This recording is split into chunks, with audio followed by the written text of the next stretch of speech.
Okay, first things first, my friends. Let's see. Where'd that slide go? Whoa. Here. Show slide. There you go.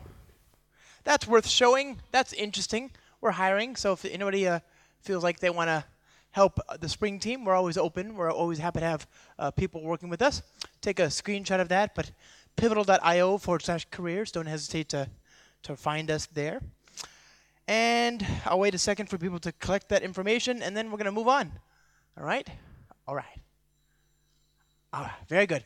All right, everybody. So we're going to go through a lot of stuff today, my friends. We have very little time. We have almost no time. I was just told we have 45 to 50 minutes when really we could talk for 8 hours. So we have a lot of stuff to go through today and very little time. So I want to encourage you to keep note of that Git repository there today. Okay, that Git repository has code that you can use to follow along at home. And so what we're going to do today is talk about Kotlin, and we're gonna talk about it using Spring, of course, because that's what I like. But it's Kotlin; it's a nice language, and we'll be able to look at a lot of the nice features in that language as we explore these projects today. So if you have questions, if you have comments, if you want to see how things are done, look at that code. That code will help you understand what is happening. What is that ringing sound? You hear that? It's not just me, right? So the Git repository will help you understand what we're going to do. And then also, if you have questions, if you have feedback, please don't hesitate to reach out to me, for example, on Twitter. How many of you are using Twitter? I'm just curious. 2018, Twitter, 2018, Twitter. All right, the rest of you, get on it. What are you doing? It's a great place to be. It's the new IRC. It's where the developers that drive the software that powers your business are. So if you want to use, if you want to use this software and understand it better, you owe it to yourself to be there. What about email? What about email? Is anybody here using email? Email. Anybody? No. Good. Moving on. It's like a fax machine. It's very we use Slack and all these modern things. What's email? So there's that. A little bit about myself. My name is Josh Long. I'm a Spring developer advocate on the Spring team. I'm an open source engineer and contributor. I have the dubious, not necessarily great, distinction of being the number one, top ranked, most visible, most prolific, most highly lauded, most acclaimed contributor of bugs, but still bugs, but still number one, more bugs. I have created more bugs than any other engineer on the Spring team. So there's that. That's at least I have that. That's something. And of course, I am a Java champion and an engineer in a lot of different projects, including Spring Boot and Spring Cloud and Spring Integration and Spring Batch, VOD and Time Leaf Activity, etc.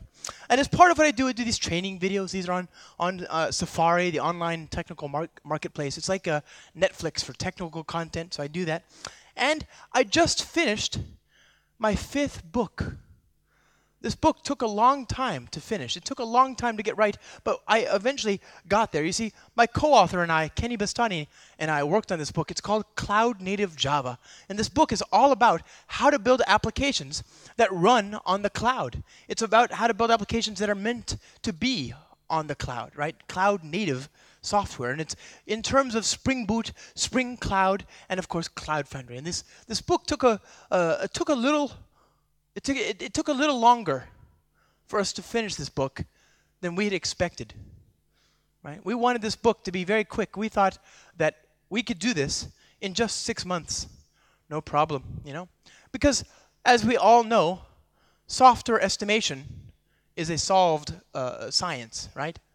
No, of course not, right? So it took a little longer than we'd expected it to take, and that's okay.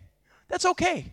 These kinds of things will happen. Books get delayed all the time. But we, my co-author and I, we are pretty, capable. We are pretty aware of these technologies. So we thought 6 months, no problem. 6 months in and out, no problem. The book will be done, and we can go on with our lives. 6 months, and it did take a little bit longer than 6 months. It took a little longer. Okay, I'm not proud of that, but it did take a little longer than 6 months to get this book done.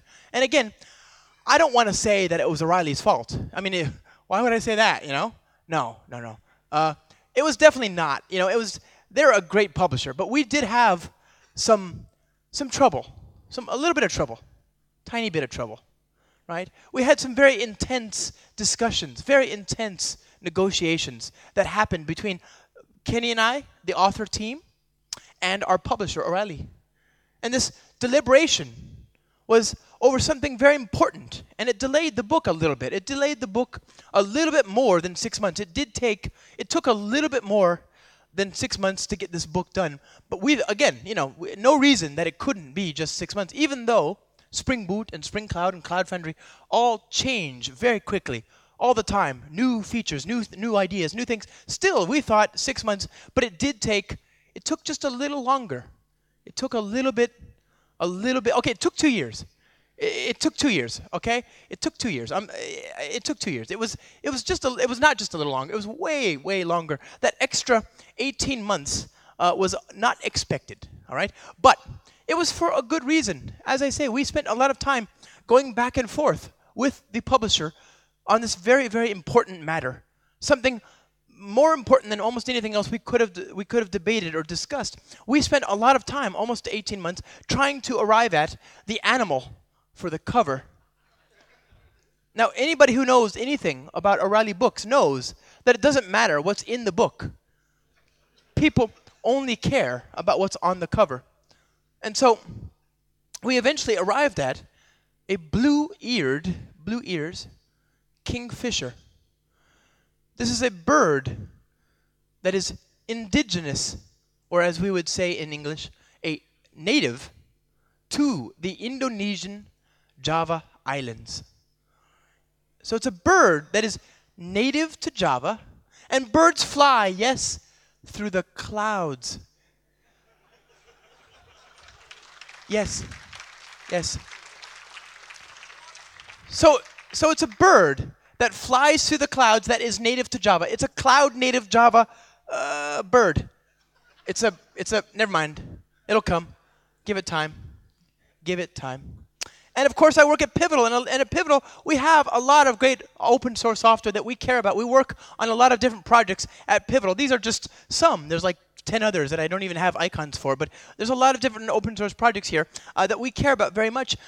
And we think about the open source software. We want to build the best open source software out there. We want to help people build better software with our open source software. But ultimately, really, at the end of the day, what we care about more than anything is helping people build better software faster and safer. And as part of this, we are always looking for ways to increase productivity, for ways to go faster. And so one thing that we've always tried to do, especially with Spring and our cloud platform, is to be as supportive of as many languages as possible. Right? We want people to be able to use the language that suits them best. And so today, my friends, we're going to talk about some of the first-class support for Kotlin in the Spring ecosystem. We're going to look at Kotlin. How many of you have used Kotlin? I'm just curious. All right. So the rest of you, this is going to be a great day for you. You'll feel better. Kotlin makes people feel people that were sad before feel happy once they start with Kotlin. It's a reminder that things can be better. So we're going to build new software today. We're going to go and do so here. Let me save this presentation. We're going to go ahead and build new software here at start.spring.io. This is my second favorite place on the internet. My first favorite place on the internet, of course, is production. I love production. You should love production. You should go as early and often as possible. You should bring the family, bring the children. The weather is amazing. It's the happiest place on earth. It's better than Disneyland. If you have not gone to production, you should begin your journey here at start.spring.io. If you need inspiration in the early morning before your tea or coffee, start.spring.io.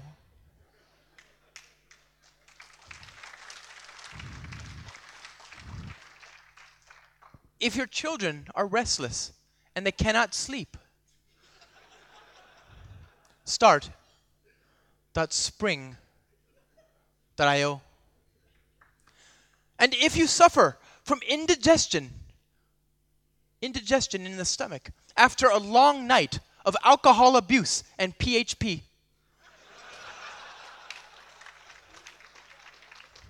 start.spring.io.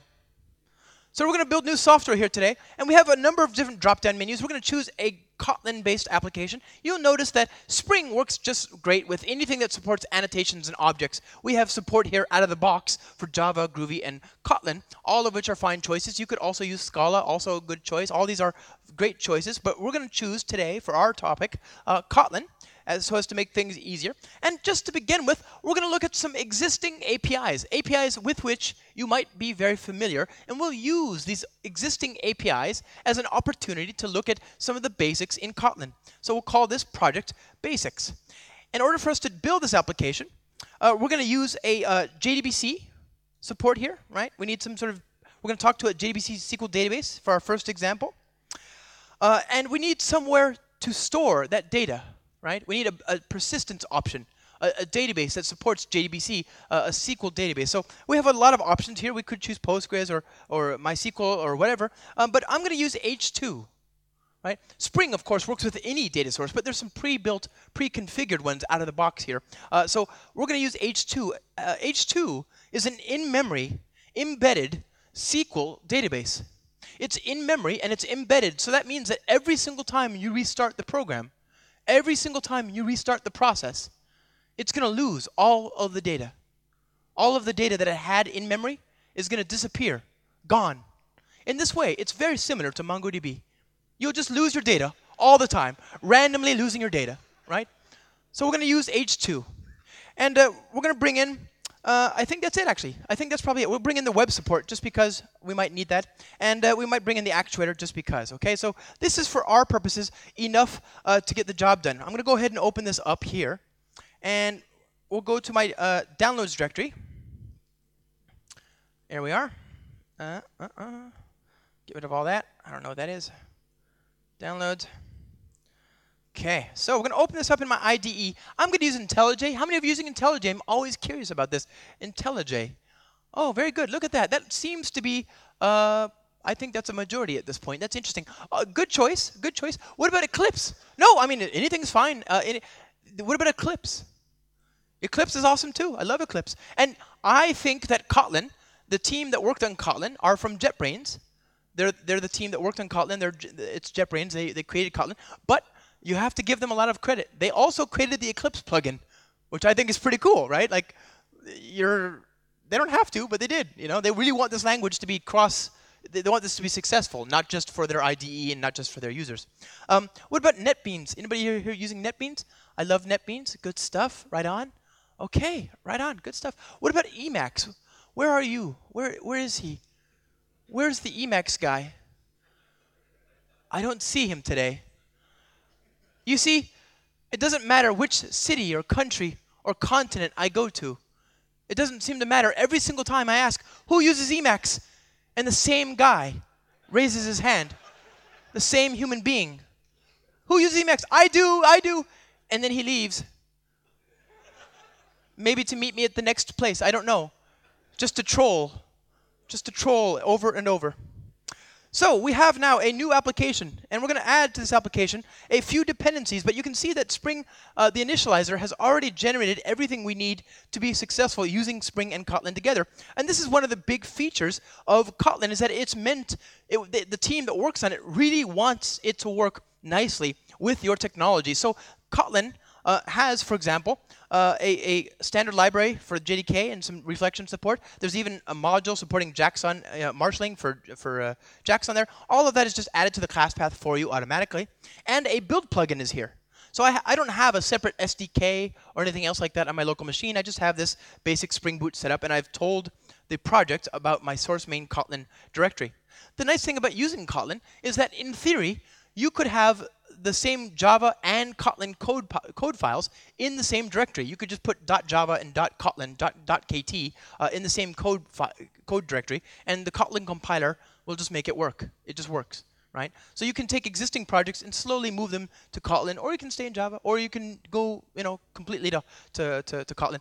The IntelliJ plugin here, the IntelliJ IDE here has support. It automatically detects that we're trying to use Kotlin, and it'll just support it out of the box. I don't have to configure anything. It just works. Now, one thing that we really like about Kotlin is that the team, as I say, they're very eager to make this work for you and for me, and for everybody. So they've worked with the Spring team and with other teams out there to try and make this the best environment for different kinds of applications. As part of that, they were even willing to support a very interesting default. You see, by default, Kotlin objects they're effectively final, right? They're final, but that's very difficult if you're using Kotlin in something like with Spring or with Hibernate or with anything that uses reflection or proxies, and that's everything, right? So there's a nice plugin here, a nice plugin called the Kotlin Maven All Open plugin, and what that does is it allows you to specify a few ways by which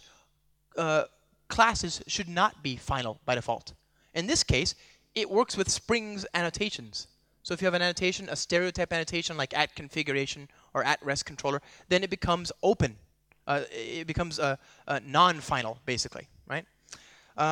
So this is one of those things that they did to support its interoperability with existing ecosystem projects. Again, they want this to be a smooth experience. You can move very seamlessly from Java or from other languages to Kotlin.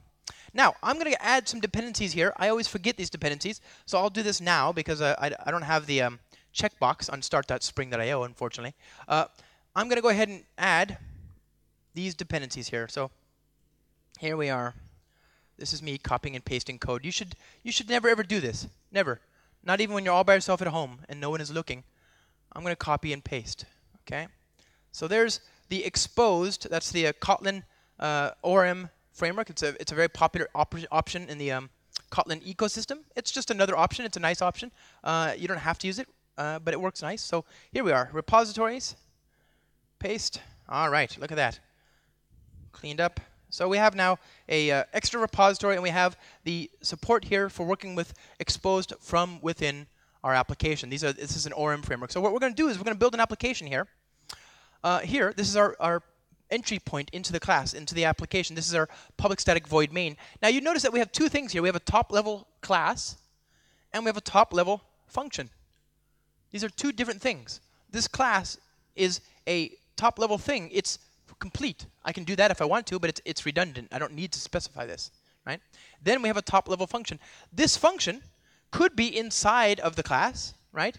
If it's inside of a class, it's called a member function. If it's outside, it's just called a function. We don't say method in the Kotlin world, right? Now, this is a top-level class. That's a function. And what we're going to do is we're going to create an application that manages data of type customer. So we're going to create a customer entity like this. And we're going to do so. We're going to start with Java. Start with a very Java-like syntax, okay? So we're going to say, let's say I wanted to create a field of ID. So val ID, and we're going to say long, okay? So I want this long to be a field that I have in the class. It's going to be named ID. It's going to be of type long. And the value can be null. So I need to say question mark. And then I want to say that its default value is equal to null, right? So that's a very Java way of saying it. Now I also want to say that I have a field here called name. And this will be string, and it'll be nullable as well. Now, a couple things to keep in mind here. First of all, in Kotlin, val means that the field is immutable. It's read-only. If you want it to be mutable, you have to say var. So this is like Java 10, right? Java 10 has var, val and var, all right? Now, this is the Java way of doing this. And of course, from here, you still need getters and setters and equals and hash code and toString and all this nonsense, right? Constructors, all that kind of stuff. So instead, let's use Kotlin. Let's use Kotlin's nice support for this kind of thing instead. What I really want to do is to create a class that has two fields, and it has a constructor. That's what this syntax is. This is the default constructor. And it has two fields that are initialized as these fields, but they also have properties. They have getters in this case. Right? Now, I also want a toString. I want equals. I want hash code. So I will add data. That's it. That's the whole entity. That'll give me hash code equals toString, constructor, etc. Right? So that's very convenient. Obviously, I did this so you could read it, but obviously, in this case, It can fit in one line. Now, again, let's talk about this here. The question mark means that this type is nullable. You have to tell the compiler about your nullability. This is a thing that the compiler cares about. So we're going to create an interface now to define different types of customers. So I'm going to say customer service, okay? And this is going to be our interface. And this customer service is going to provide 3 methods. We're going to have one that is called all, and it's going to return a collection of customer. We're going to define another function, another interface method called byId, which is going to take an ID and return a customer if it exists, right? This is nullable. And then finally, we're going to, what else do we want to do? We want to say insert. We want to insert a customer. So I'm going to say C customer. And there we go. That'll be the 3 methods that I want to support in my very simple service. So now what I'm going to do is I'm going to create we're going to create 2 different implementations of this service type. 2 different implementations so that we have something to look at today. But before we do that, we need to write some data to the database. So I'm going to go ahead and create a bean to write data. It's going to be called customer initializer. And this is going to be a class that implements a interface in Spring Boot. This is an interface that's provided by the framework. You can see it says at component, and it's a callback interface, application runner. When Spring starts up, this interface gets called, the run method gets called on the bean. In order for me to do my work, I need to inject a reference to this customer service. Now, we don't have any objects that implement this bean or this interface type yet, but for now, let's just assume that we do, and we'll write the code as though we do. So what I want to do is I want to write some names. I'll say val names equals array of, right? Some nice names there. My name is Josh. It's nice to meet you. What about you, buddy? What's your name? What is it? How do you spell that, my friend? H-E-N? I...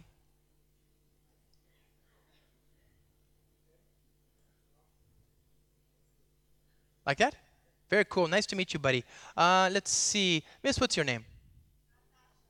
And like, is it really? There? Okay. Is that it? Did I spell it right? Okay. See? Very good. I got that one right. Let's see. What else do we got? We need at least. What about you, buddy? What's your name? How do you spell that, my friend? Like this? Very cool. Okay, right on. So that's 4. I just need 4 more. Let's see. Miss, what's your name? Yeah. UDA? Like this? Oh, very good. Nice to meet you as well. Let's see. That's 4. We have 5. I need 3 more victims. Sorry, volunteers. Volunteers. What about you, buddy? What's your name? I can do this one. I got it. Is that right? Oh, okay. Very cool. Let's see.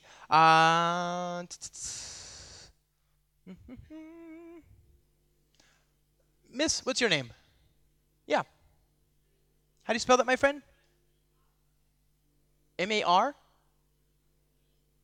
H? A-R? Y? Like that? Yeah? Okay, very good. Nice to meet you as well. Let's see. 2 more. What about you, buddy? What's your name? How do you spell that, my friend? D-M-Y-T? Air? Like this? Very cool. Nice to meet you, buddy. Thank you for that. Let's see. 1 more. Miss, what's your name?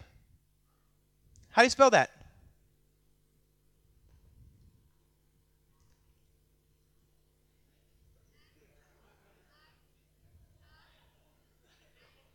I'm not sure if I'm... Oh. Hold on. Awkward. Okay, so try that again. V-E-R... M or N? Like that.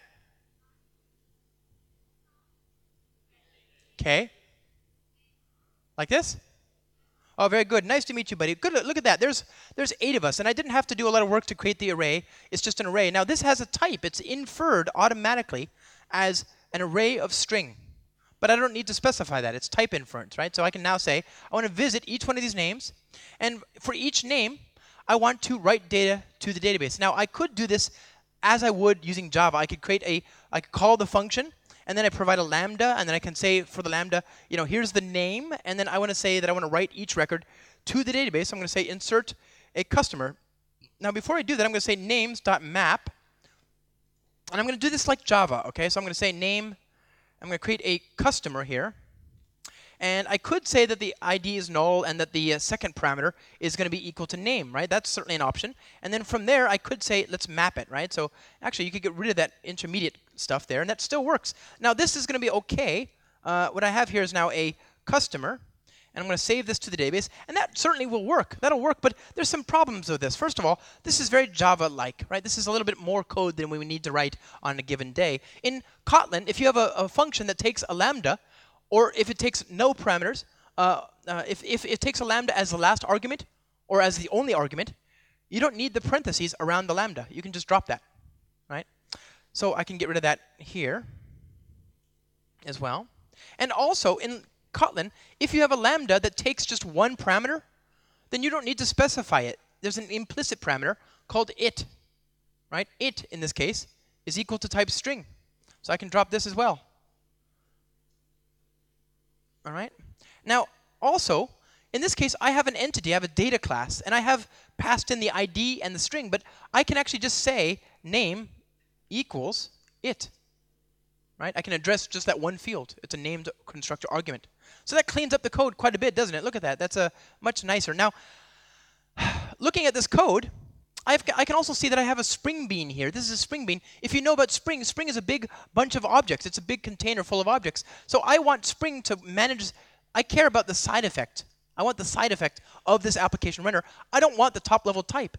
I could use Java configuration. I could say @bean fun runner, and then return a bean of type application runner. I could do that. This is a bean provider method. So bean, the Spring is going to look at this bean method. It's going to call the function. It's going to call the return. It's going to call the function and get the return value and manage that for us. And I could just return this there. I could say inject the reservation or the customer repository here. So customer service, and then return this.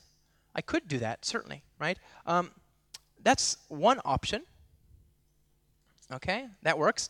But in Kotlin, if you have one expression in your function, then you don't need the extra parentheses, and you can just say equals. So that's the same thing, basically. The type is inferred. I don't need to specify, I don't need to tell it that this is an application runner. It just knows that. Also, this is nice, but in the Kotlin world, everything's more functional, a little bit more programmatic. So I like the style, but in Spring Framework 5, we've added a new support here. You see, now we can add bean definitions through a nice DSL, right? So here, I'm going to define a bean like so. And I'll return that there. Get rid of that. Now, what I'm doing is I'm creating a bean of type application runner, but I'm depending upon the customer service. So I'm going to look up that bean by type here. I'll say customer service, and I'll look that up. Here we are. So I'm saying give me a reference, a pointer to that object. I don't need to specify the class literal, right? You'd expect that if I were to look in the application context for all objects of type customer service, I would have to do something like this. And in Java, you do have to do something like this in the Java API. In Kotlin, though, we don't need to because we have sort of, kind of, type reification. That is to say, at runtime, we can use the generic parameter here, t, and get access to a class literal for that class, for that type parameter, right? Now remember, this isn't possible in Java. It's not even really possible in Kotlin. Only thanks to some, let's say, magic does this work, okay? So if you hit ref, you see that ref is a function that is inline, and it's got this reified t parameter. The result is that this is basically a macro. When the compiler sees ref, it copies and pastes this code here, right? It copies and pastes it in the call site. And because it can do that, it can also see this type here, val t equals, whatever. It can store a little variable there as though we had done that ourselves. The compiler is capturing that type token for us, okay? The result is that we get this nice API that doesn't need class literal definitions. It just works, okay? Now, look at the syntax. The syntax for defining beans is really nice. I'm telling Spring, I have objects. I want to define them. And I'm calling a function. This is actually a function right here, right? So why would you use that syntax? Well, there's a couple reasons. I think it's a nice syntax, but it's also programmatic. So you can do interesting things. You can say, okay, if math.random is greater than 0.5, then register the bean. right? Very dynamic kind of stuff, you know. You could put this in a for loop. I don't know, whatever you want. You could do interesting things that would have been, it's certainly possible before, but I think it's a little bit more clear what's happening here now with this syntax. Okay, so now let's go ahead and implement our interface. We don't have a bean that implements that service type. So let's say class JDBC customer service. And this is going to extend the customer service interface. In Kotlin, you use one syntax for extension of interfaces, extension of classes, and implementation of interfaces. It's just like C# or C++ in this respect. You use the colon, okay? So this is going to be an object that manages entities of type customer. And did you see this, by the way? This is automatically created for us by the compiler. This is a inline function. It's another macro. And all it does is it throws not implemented error. So you can stub out code and say it's not here yet. It's not working just yet, right? Now, let's think about this. In order for this to work, I'm going to use the JDBC template from Spring Framework. So I'll say I want to inject the JDBC template from the Spring Framework as my constructor argument here, right? It's very natural to use constructors in Kotlin.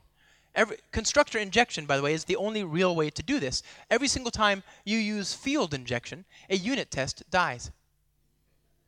Every time. So don't.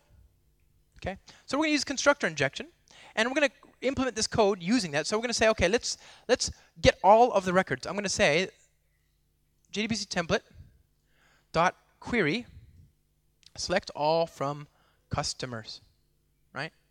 And I need to take that data that comes back, and I need to map it into a object that we can work with. So I'm going to use a row mapper here. A row mapper is an interface in Spring that we can use to provide mappings from a JDBC result set into a customer. And here, I'm going to say, you know, this is the result set, this is the count, and I'll create the lambdas, and I'll say that the result set, the customer object, has an ID and a string, so name. Okay, that's how you would do this normally. But think about what I just said before. If the last parameter is a lambda, then I can do this, right? I don't need this either. Going a step further, let me get rid of that. I think that's pretty clean. That's pretty nice. That works nicely. Okay. So this is very, very simple, but it works. We want to do the same thing here for the by ID.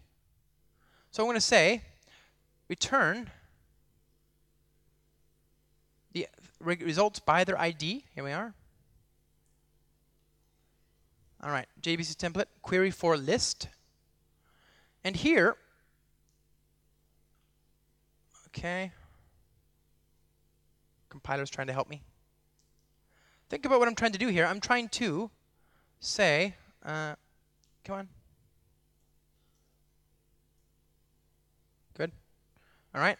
I'm trying to say to this function, I'm trying to say, listen, I'm going to call query for list. I want to pass in a string, and then for my final argument, because I want my code to live outside of the function invocation, as we did before, I want this lambda to be there. Well, this function doesn't exist in Spring Framework. It doesn't exist in the default Java API, right? Think about the normal signature. Normally, it's a query, then the mapper, and then finally you have the ID, right? That's this bit right here. But of course, in this way, in this arrangement, it wouldn't work. So in Kotlin, you have this ability to do object extensions, right? So let's see. This thing is not yet imported. Query for list.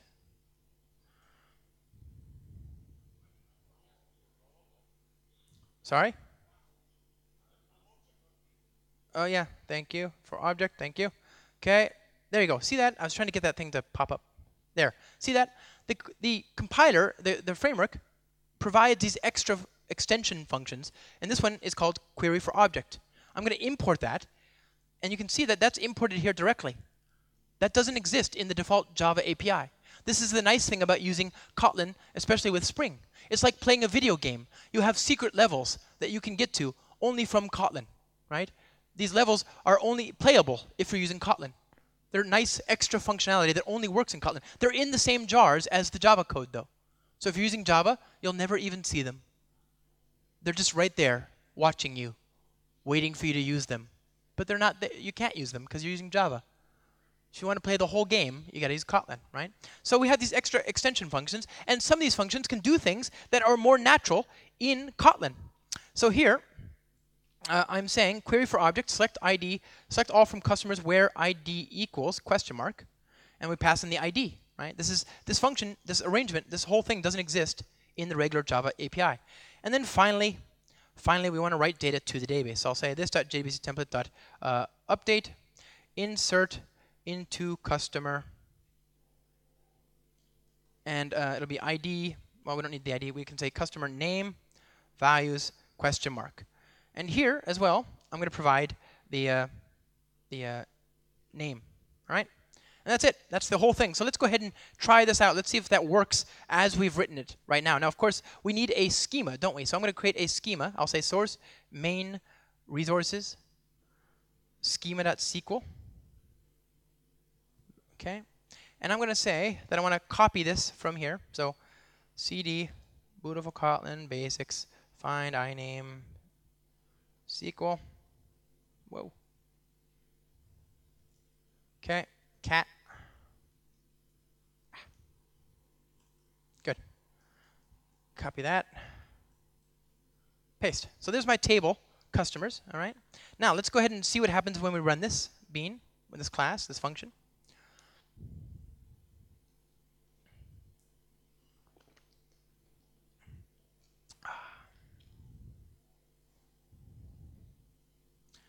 Okay, first things first, what happened here?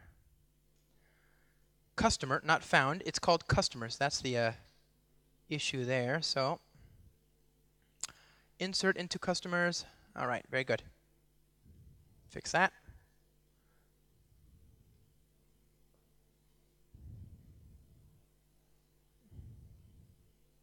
And it occurs to me, I don't really need the web support here, so let's go ahead and get rid of this. Okay.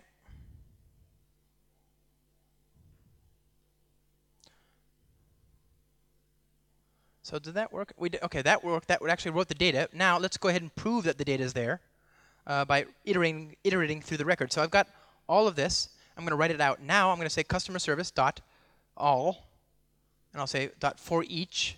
And I'm going to do something a little inefficient. This is not the efficient way to do it, but it'll prove that everything's working. I'm going to say print line customer service dot by ID it dot ID. So I'm exercising all of them. But you can see here, I've got a bit of a problem, don't I?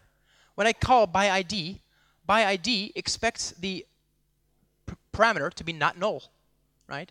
But I have a nullable value here, and the compiler is saying this won't work. These are nullable, and I'm expecting not null. And so when I first saw this error, I got very frustrated because it was very confusing to me. I wanted to yell at my computer, and I just started banging on my keyboard, and I just said that. I just yelled at my code, and it worked. You just say exclamation mark, and suddenly everything's fine, right? Magic. So that's awesome. Now there's another way to solve this problem. 20. Okay, so we have this ID. We say it.id, and I could say like this. That works. That's one way to get the job done. I could also say I want a default value, and here I use the Elvis operator. You know Elvis, the American singer? So this is from Groovy, right? So here I'm saying use it.id if it's not null, Elvis. Otherwise, use 0. And it's called Elvis because if you turn your head like this, kind of looks like Elvis. Huh, right? So that's one way to solve it as well. I could actually say ID like that. And that guarantees I don't have a default value. But I prefer to yell, so let's do that, okay? Here we are, it.id. Now, let's go ahead and run this code again.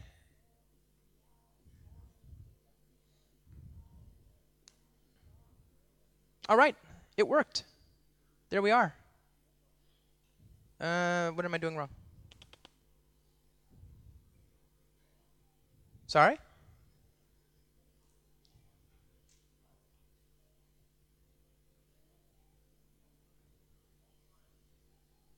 I am? Oh my goodness. Yes, okay, sorry. It worked too well. So let's get rid of this. Copy and paste that. Get rid of that. Paste this here. Et voila. Okay. Take two. So it did work. Good. Whew. Always worry about that. Of course, it was going to work. We knew that it was going to work, right? This is not a question, obviously. It's a demo. Of course it was going to work. What were you expecting? Instead, what I wanted to talk about was this. This is the ASCII artwork in Spring Boot. This artwork took a long time to get right. But you see, we on the Spring team have many people who are doctors, PhDs, people who in their previous lives worked in nuclear physics. So it's for this reason that I would want to take just a small moment to talk about this amazing ASCII artwork in Spring Boot. This ASCII artwork, I think, was really well done. I think you can agree. And it's for this reason that I want to take a brief moment to talk about what I consider to be a serious problem, a serious deficiency in the IntelliJ JetBrains product. Even though I'm a fan, I consider this to be particularly short-sighted, particularly problematic. Do you see this checkbox here, friends? That checkbox says hide banner. When you click it, it suppresses or removes the ASCII art. What the hell? That's a dumb feature. I don't even know why it's there. So I did what all people would have done in the same situation. I'm not a hero. You don't have to thank me. I was just doing what anybody would have done. I went on the internet and I complained loudly. I cried on the internet. That's what I did. And I sent a message. And my friend, Jan Sebran, this is Jan. Aw. This is Jan. He said, he's a software developer by passion at IntelliJ IDEA JetBrains. And he responded with this message of hope, which I share with you here today.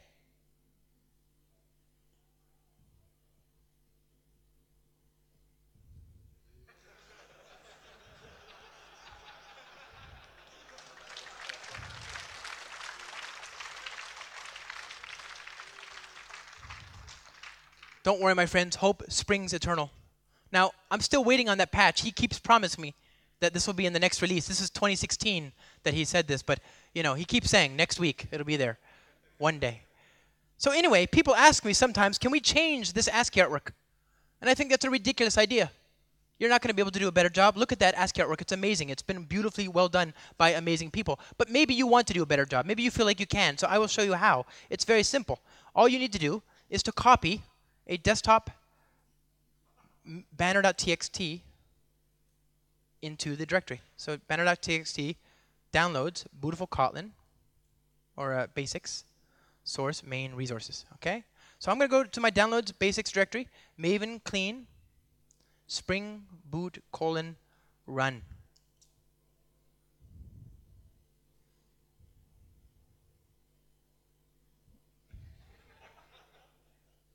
I think you can agree that's pretty good. Pretty good. Now there's a few things I want to focus on here. First of all,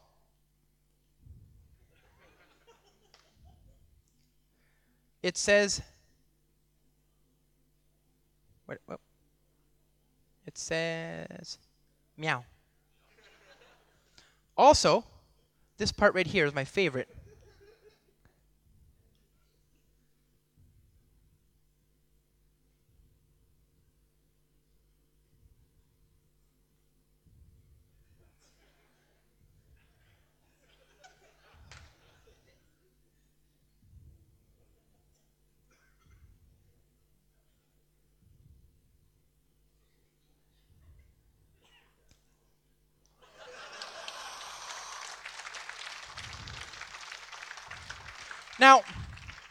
Now, of course, this is old news. Anybody who knows about Spring knows that you could do this years ago, 2 years ago.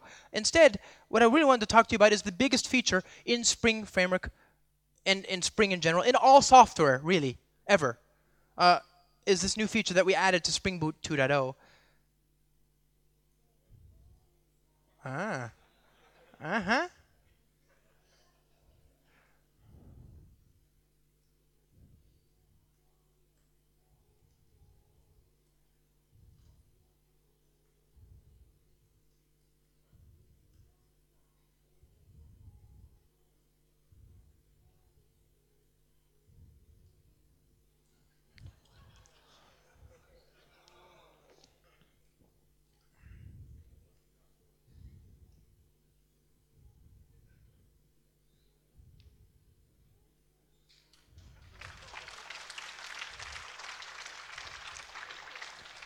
Now, I don't even care that it adds like 30 seconds to the startup time. Don't care. Totally worth it. Totally worth it. Anyway, we're going to now get rid of that just for now, because we have very little time, only like 2 hours left. So I'm going to go ahead and get rid of this. But that said, I do want to revisit this code here, and let's take a look in our last time here, in our last bit of time. You've already seen that this API, Spring itself, lends itself to writing Kotlin applications. We have nice DSLs, nice APIs that are only available inside of Kotlin. You can use the same initializers mechanism in Java, but it's a little bit more verbose, right? The Java DSL cannot help but be just a little bit more verbose. It has to be. In Kotlin, we can do these nice APIs. You've also seen that we have the ability to take existing objects, like this JDBC template. The JDBC template has been in Spring for 15 years. It has been around forever, and it still works just fine, even if you have Java and so on. But if you're using Kotlin, we can add new functionality that makes it work even nicer in Kotlin. So we've seen that Kotlin is a very nice language here. One of the other possibilities, one of the other opportunities here is to use Kotlin with native Kotlin ecosystem libraries. And so let's rewrite this code. Let's now create a new service, and this service will instead use exposed. Exposed is an ORM from the Kotlin team, from the JetBrains team. It's written in Kotlin. It's a nice API. So we're going to go ahead and just create one last service here called an exposed customer service. And the exposed customer service will use, it'll implement the customer service interface, and it'll provide implementations for those three methods here, right? Okay, now, in order for us to make this work, we have to first of all, tell Spring it's a bean. And exposed itself requires a type-safe definition of our table. It's a class that you have to create. It's a type-safe class you have to create. But you only have to create one of them in Kotlin. Only one. So in Kotlin, like Scala, you have the ability to say, I have a singleton type, right? So I'm creating a type that extends table. And this is going to be a type equals, it's going to be an ID, right? ID. Let's see, primary key rather. Long primary key, is that right? There you go. So there you go. I'm actually creating an ID that's a primary key. And I'm going to have another one called names, or name. And this is going to be a varchar that's going to be limited to 255 characters, nullable, right? So there we go. I'm creating these two records in my object type. Now this is the definition of this type. Well, I need to tell exposed about this mapping. This is like the JPA annotations or the Hibernate config XML, etc. So I need to tell exposed about that. So I'm going to also implement one other method in Spring. It's the initializing bean callback interface. And what I'm going to do is I'm going to say schema dot create. I'm going to give it the pointer to the customers. And I don't have to do anything special to make that work. But this needs to run inside of a transaction. So I will create a bean here of type Platform Transaction Manager. It's the basic interface in Spring for database management, for resource local transactions. And it's going to be a Spring Transaction Manager. And it's going to need a pointer to a data source. And here, I can just use the Kotlin ref thing. It'll do type inference, and it'll automatically figure out that I want a bean of type data source. Once that's in place, I need to use a transaction template. And this is another API that's been around forever. But it's really nice to use inside of a functional language like Kotlin. So here, I'll say this.transactionTemplate.execute, and there we are. Right? So I'm going to say run this inside of a transaction template, and this transaction is going to be managing transactions using this transaction manager, the exposed transaction manager. And the result is that's going to initialize this schema for me. So I don't actually need this schema.sql file anymore, right? I can leave it there if I want, but I don't need it. Now I can rewrite this code. Let's write this code. Now I'm going to say return all customers. Customers dot select all and map. And what we are given is a customer, the result set, right? I could map it like this. It's going to be it. I have an it. It's a result row, and I'm going to create a customer object out of it. I'll say it, and I can do indexing into this thing because it supports what's it called? Operator overloading. Thank you. So customer.id it customers.name. All right. Very simple. So it's a type-safe API that lets me work with that domain type.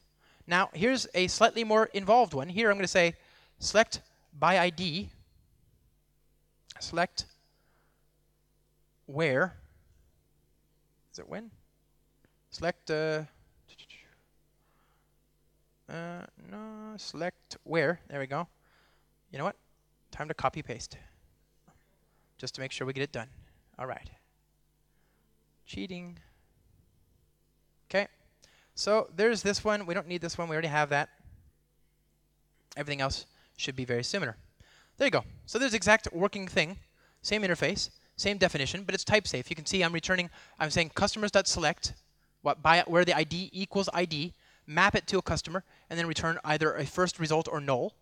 Also, I have an insert here. I'm saying customer.insert, and I'm given an implicit parameter, which is the insert statement, and I can set the field on the insert statement using that customer's definition. So that's the same thing as I had before. It's just now all type safe. I don't have any strings laying around causing me stress. So let's go ahead and run this code now.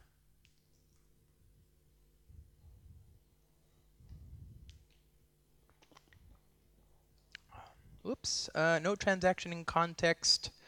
What did I miss?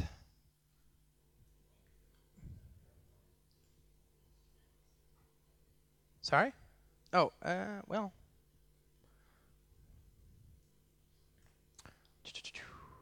Don't think that'll make the big difference. Let's see here. Might, though. Nope. Transaction in context. Did I create a bean of type transaction template somewhere? Spring Transaction Manager. Beans. Transaction template. Oh, thank you. On the service. Yes. So here we go. All right. Take 3. This time for all the marbles. Oh, not allowed for column ID. That's fair. Oh, that is fair. Okay, let's see. Customers dot nullable for a second. Why would it be null though? Take 2 and failed to execute null. No kidding. Okay, you know what? Auto increment. That's the big deal. Paste. No, long. Auto increment, primary key. There we go. There we go. Look at that. 2 different APIs, 2 different ways. One written using regular Spring and from 15 years ago. One using a different API altogether. Both work very nicely. You can see that Kotlin provides a very nice bridge language. It provides a nice way to integrate existing APIs from the JVM. It works flawlessly with existing APIs. And it gives you the ability to use these APIs, by the way, on an older Java 7 target release. Java 7, of course, is very, very, very deprecated. You should never use Java 7, ever. But the fact is that a lot of people are using Kotlin to compile against older JVMs. And you can do that because Kotlin gives you all the same language syntax, even against older compilation targets. A lot of people that use Kotlin use it for Android, for example. I spoke last year at the Kotlin conference, the first one ever. First one, they had 1,500 people. First year, ever. Right? And that's because there are so many people using this on Android already, because it allows them to write modern code on a much older Java version, right? So this is there's a big ecosystem. Google has officially embraced this. They've just recently at Google I/O they said it's an officially supported runtime for applications on Android, and of course on the Spring team we're supporting it. So there's a lot of good choices here, a lot of good options. I hope you got something out of this, my friends. I hope you liked what we looked at here today. I want to thank you for your time. Thank you so much, and I'll be happy to answer questions, I suppose, outside or wherever you can. Thank you. Cheers.